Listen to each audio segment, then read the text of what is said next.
Hey guys, today I'm participating in a collaboration started by Ashley at Joyful Noise Learning. She is doing a collaboration all about Charlotte Mason and habit training. And you guys know that I love laying down the rails, and I've shared how I do habit training with my kids for a long time. So when she asked me to participate, I was an immediate yes.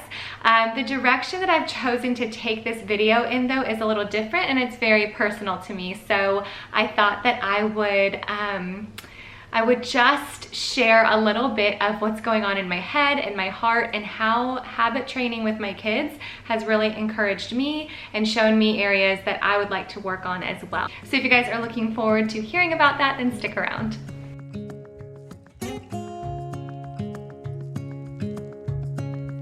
Today's video is in partnership with Reading Eggs. Reading Eggs has been well loved in our home for well over a year, and as a matter of fact, my kids have been huge fans since the very first lesson that they ever tried. And this goes for all 4 of my kids because there's something for all of my kids' ages.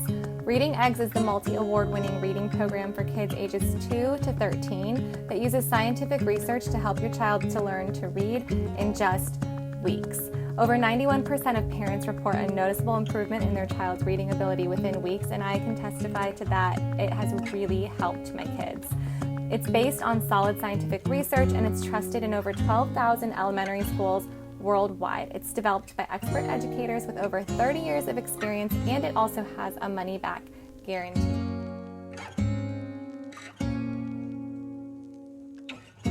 Reading Eggs lessons will match your child's ability. There are exciting rewards and certificates to enhance motivation, and it also includes over 2,500 ebooks. With fun characters, songs, and animations, it really makes learning to read fun, and as a parent, you can track their progress with detailed reports. For ages 2 to 4, you'll learn phonics and letters. Around age 5, they start learning sight words and vocabulary. As they get older, it progresses into spelling and ebooks, and then for ages 7 to 13, you'll find comprehension and live games. So if you would like to join more than 10 million users worldwide and get started today, you can get 30 days for free for all of my subscribers using the code in the description box below. So I hope you guys give it a try if you haven't already. I know that it will be such a hit in your home as it is in mine. Thank you so much, Reading Eggs, for sponsoring today's video.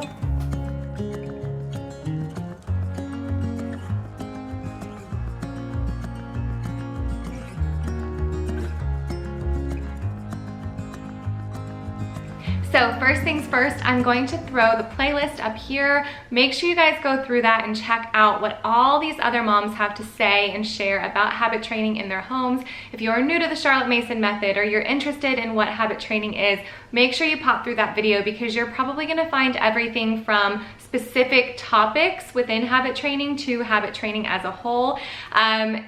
I want to give a little disclaimer. Habit training sounds very intense. It's actually very beautiful. So don't knock it till you try it. And I'm also going to throw a couple videos up here as well of my own overview of laying down the rails and laying down the rails for children, which is the Simply Charlotte Mason habit training curriculum that we have used for years. I have done an overview and a flip through as well as a plan with me. That plan with me was very recent. So it will give you guys a good glimpse at how I do habit training with our kids. So instead of kind of sounding like a broken record and doing a third video on how I use this curriculum in a short time, I decided that today I would share something that lends itself to teaching habits and just kind of encourages or just to kind of encourage you in how this has affected me personally as a mom in my home, as a homeschool teacher, trying to implement habit training to my kids. So as I have been going through this curriculum, it has really challenged me, and it has really convicted me of a lot of things that I desire for my kids that I'm not willing to model for them. And this homeschool year, as you guys know, I have chosen to focus on atmosphere. And in choosing to focus on that, I'm very much aware of the fact that, you know, my kids are going to mostly glean what I do as what's valuable. And that's what they're going to that's what's going to help form their own habits. So I can teach from this book all day long, and I can read them Bible stories, and I can share memories from my childhood, and they will have the head knowledge. But watching what my husband and I value and what we do in our home is probably what's going to stick with them. So there are so many areas, different habits in this book that have really challenged me. One in particular being daily devotion. There's, physical habits, there's mental habits, moral habits, religious habits. And so, as you guys know, other than like the generic like manners and cleaning and hygiene and all that, the mental habits, the moral habits, the religious habits, I don't think about those things as often.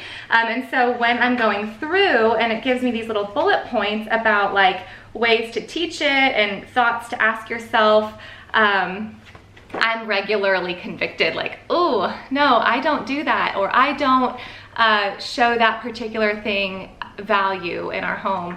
And so what I've chosen to do is to really take some time to work on some of these habits on my own before I present them and go through them with my kids. So I spend about 6 weeks per habit. So I've been spending time working on that particular habit before I share it with my kids. So as we're working on one habit for 6 weeks, I'm in my own time working on my heart and preparing the next habit that I'd be presenting to them for that 6 weeks. So that being said, there's another area of my life besides just teaching this to my kids where this idea of habits and reverence has kind of come crashing down, and that is just in kind of like my thought life. And obviously this has been a very different year for people. It's definitely given us opportunity to consider how we're living our lives and what we're placing value on. And one thing that John and I are going through right now is very much out of our control with the health of a loved one.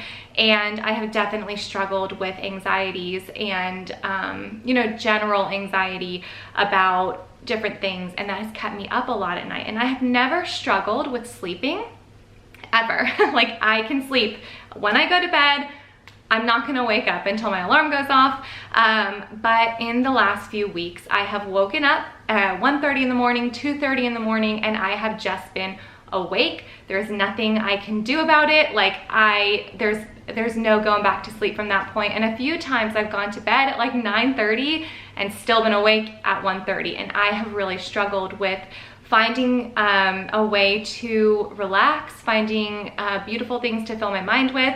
And in general, my like gut reaction when I just decide I'm not gonna be going to sleep is to get up and clean or watch like TV, and nothing that is necessarily encouraging my heart or my mind, where those nighttime hours or those early morning hours are very peaceful and quiet and would generally be a great time to fill my mind and my heart with good things. So I realized recently when I was up in the middle of the night listening to Jessica Simpson's audiobook that I wasn't necessarily encouraging myself toward anything good. I wasn't helping myself relax. I wasn't taking advantage of the time in the middle of the night to pray and to seek what the Lord would have me do. And so I decided to do something that I have literally laughed at in the past, and I know that this might rub someone the wrong way. I wasn't laughing at other people doing this, but I was laughing at the thought of doing this myself, and then the Lord has his way of humbling you, and here I am doing this for myself. But I decided to make myself my own mommy morning basket, mommy bedtime basket, whatever it is. I decided to compile the things that bring me joy or that encourage me to think toward, things that are good and things that are true, maybe some things that challenge me a little bit intellectually, which I believe in, being a lifelong learner. That's another thing I want to encourage my kids toward, but I'm not necessarily always modeling that myself. And so I went ahead and I created this basket, one, to help me relax when I'm in bed at night, and to kind of give me a place to have all the things that I want to value, that I can just kind of pick and choose from easily without searching around my house and then finding a pile of laundry and starting that instead. Another thing is to have it right at my bedside when I wake up in the morning. I wake up before my kids, and so it would be a great time to flip through some of these things and start my day out on the right foot. And then another is just to have it in the middle of the night if I wake up and I just can't go back to sleep and I want to look at something beautiful and positive. So I'm gonna go through this with you guys. And then I want to know from you guys if you want to see this more often, because I'm already thinking ahead when I finish like certain books. I mean, I definitely struggle with wanting to throw in like 72 books right now. And I am already starting to think about like what I will be putting in it later in the fall or closer to Christmas time and things like that. So I want to know if you guys want to see more of this. So I'm going to go ahead and get started showing you every little thing that I've put in my little bedtime basket. All right, my light was blinding me. I had to get up and fix that. So here is the basket, and like I said, there are certain kind of categories that I chose books from, some that are like intellectually stimulating, some that are spiritually stimulating, some that cause me to think, some that cause me to relax. And so I tried to not put two of one thing in there. This might seem like a lot for a lot of people, but I am a lot. This is just how I like to do things. I like to kind of be bouncing around between a lot of different things. And so if you are considering putting one of these baskets together, and again, another disclaimer, in the past, the thought of doing this overwhelmed me because I could not just do one more thing. So this is just something that I felt like the Lord impressed upon my heart. So don't feel like this is something that makes you a better mom or makes you like a better person having one of these baskets. If you can't do it, you can't do it. It's not your time for it. Don't get me wrong. I'm just gonna jump right into it. So the first thing that's in this basket is my Bible, and it's not actually always in my basket. I keep this Bible on my shelf by our dinner table. That's where the kids and my husband and I all stack our Bibles, and then we know where it is if we, are doing devotions together, or we know where it is when we're getting ready to go to church, and we can throw it in a church bag. But for the sake of the video, I tossed it in here. And then along with this, which does stay in here, is this devotion, or this little devotional journal, 365 Days with God. I'll show you some of the back of it because obviously I don't want to show you inside my own pages. This is from Anna Vance, and it's these cute little journaling pages. Now, there's different ways you can do this. She has some that are horizontal, and then she has these vertical boxes. I chose the vertical boxes because I like to doodle sometimes instead of just write. So I got that. And that's in there for me to jot down thoughts. One thing that I chose not to do was put a note, just a blank notepad where I can write things down like a to-do list, because that will actually not cause me to think about good things. That will just turn into another anxious thought thing for me. And so I omitted that. The book that I have in there right now for our homeschool is Home Education. I've been working through this for my second time around for a long time, since spring, but things have just been a little different this year, so I haven't had much of a chance to really go through these kinds of books, like the homeschool mom books. So I've been working through this here and there since about May. So that's still in there. But other books like Teaching from Rest, or the Read Aloud Handbook, not Sarah Mackenzie's other book, but the Read Aloud Handbook. I really like that book. There's a bunch of books. Julie Bogart has some fun little, quick thought for the homeschool mom book. So I decided to put something in there that challenges me and makes me evaluate our homeschool. So I've got Home Education in there right now. And then John and I together are working through this. I know it's not a devotional. I know a lot of couples love doing devotions together. John and I do not really do that much, besides just like reading the actual Bible. So we haven't found many couples devotionals that haven't just made us laugh at the cheesiness. I know that sounds really weird, but it is what it is. However, we both love C.S. Lewis, and so we decided to read through the Screw Tape Letters together. And then what I'm considering doing is purchasing the Good and the Beautiful has a high school honors course on the Screw Tape Letters, and I've considered grabbing it now and going through it myself just to read through some of the questions and the writing prompts, and then having it in case we decide to do it with Bella and Jesse as they get older. But regardless, we are going through this one chapter at a time together. He has his own copy. These two are just regularly in that basket and they probably will never go away. Can you tell that I've been married for 12 years when you see this?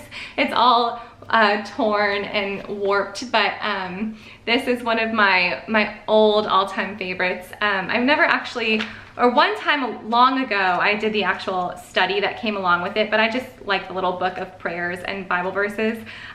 This book has caused me to just think about different areas of John's life to be praying for, and I will read through the little prayer, but then it will also just encourage me to pray my own way in this specific area. So we've got, and I'll link all this down below. You've got his mind, his fears, his purpose, his choices, his protection, trials, integrity, reputation, fatherhood, past, attitude, marriage, his work, his finances, etc. So just little things that like my mind doesn't necessarily always think to pray for. And then in turn, praying for those things encourages me to be more involved in those areas in his life, like asking him questions and being intentional. I have the Power of a Praying Parent in there as well, same deal. This one has things like, let's see, maintaining good family relationships, feeling loved and accepted, establishing an eternal future, learning to speak life, staying attracted to holiness and purity, enjoying freedom from fear, inviting the joy of the Lord. So things like that, just areas that help me. It's less about praying those things, like speaking those things into existence, and more about turning my heart toward those things. Does that make sense? Okay, I also wanted to show you this little book light that I have on there. This I really like because it has that, like, it's like a yellow light. It's even more like, I don't know, amber than yellow. But I thought this would be great to clip on there and to not like be too bright in the middle of the night. I'm super sensitive, like I cannot watch TV and then peacefully sleep. The brightness of the screen messes with me. So I thought that this would be good. The next thing I have in here, I was reading The Tattooist of Auschwitz, and that has really challenged me. I had to take a little bit of a break because it was just getting, I was like starting to have dreams about it and stuff.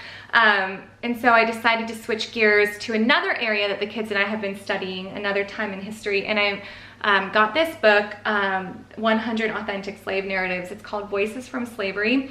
When the kids and I were in Charleston, I asked the tour guide, who is the founder of the Slave Dwelling Project, what resources he would suggest tell the true story of our history with slavery in our country versus just a quick gloss over textbook. And he said any slave narratives. And so I got this. This isn't even for my kids. I'm not gonna have my kids read it. I'm not even gonna teach them. I'm not even going to assign them some of these. But this is for me because I feel like as a parent, homeschooling is an opportunity to reclaim your own education 100%.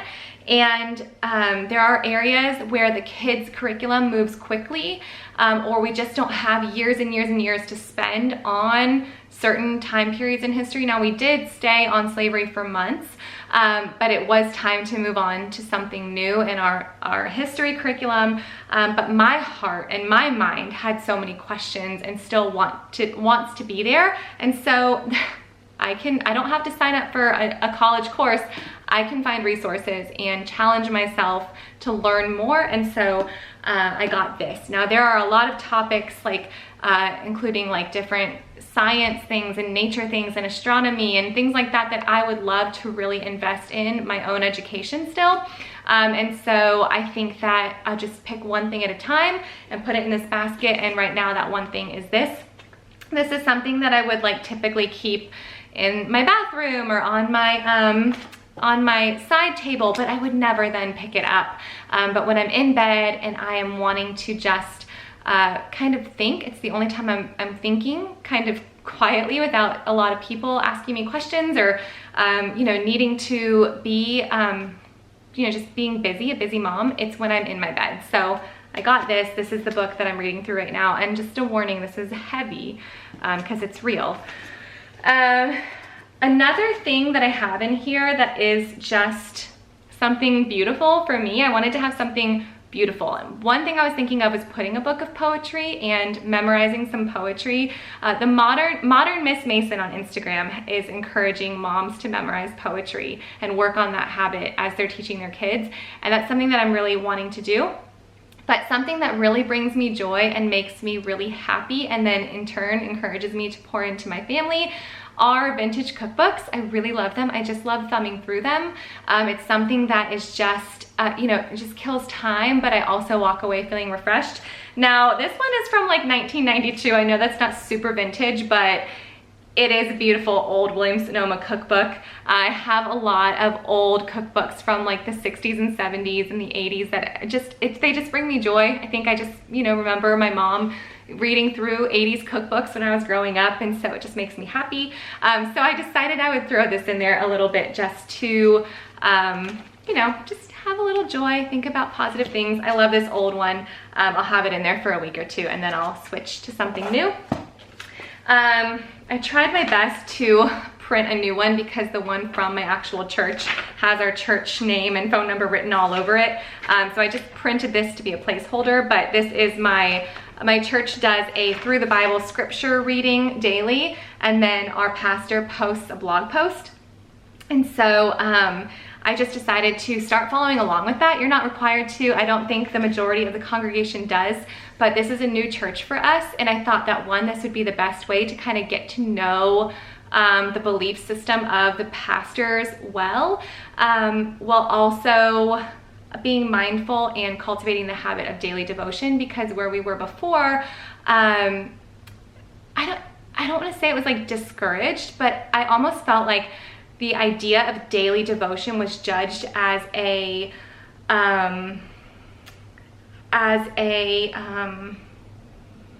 what's the word? Like a ritualistic thing versus a beautiful thing. And for me, my daily devotions and the time that I've done them in the past, it was a beautiful thing between the Lord and I kind of let the voice of judgment, I stopped, because I was questioning myself why I was doing it. And so I stopped reading the Bible every day, which sounds really sad, but I've definitely learned from it to do what I know the Lord is telling me to do. And for me, daily devotion, especially as a mom with young kids, is very fulfilling and important to me, and sets my mind on things above and helps me in my days. And so I decided to get in the little paper and pencil habit of having morning devotion time. So I'm going to be doing that. I also have my Bible study. We are going to be going through the book of John this year virtually in my Bible study, but we're just going through the book of John all year long, which is why I'm also doing like a Through the Bible reading plan, because literally we're going to be spending like 32 weeks just on the book of John. So I have that, but we only actually do that about 4 days a week. But again, the time I have to work on that is after the kids are in bed, so I just decided to throw it in here. And then I have my running magazine, because I need a place for magazines, and so I thought this book was the perfect place for my magazines. So that is what I have in my mommy morning basket, but I wanted to share that in as part of this collaboration, because again, as I focus on atmosphere, I realize that the thing that is going to help my kids cultivate habits and to place value on those habits is for me myself to be modeling it and placing value on it in my own life. So like I said, I have videos on how I teach it on paper, but I wanted to kind of share how I plan to teach it in action, and that is by valuing it in my own life. So make sure you pop through this playlist. I think this playlist is going to be very valuable for anybody who is new to the Charlotte Mason method or who wants to implement habit training. You want to get like a kind of understanding of the purpose of it and the actual day-to-day how it looks. So make sure you pop through that playlist, because I think that's really, really going to be helpful. Thank you, Ashley, for inviting me to be a part of this collaboration. It really means so much to me that you would consider me in a Charlotte Mason style collaboration, because I every year have desired more and more to grow closer and closer aligned, more closely aligned to the Charlotte Mason method. So it blesses me that you considered me. And also thank you to Reading Eggs for sponsoring today's video. So I will see you guys later. Bye guys.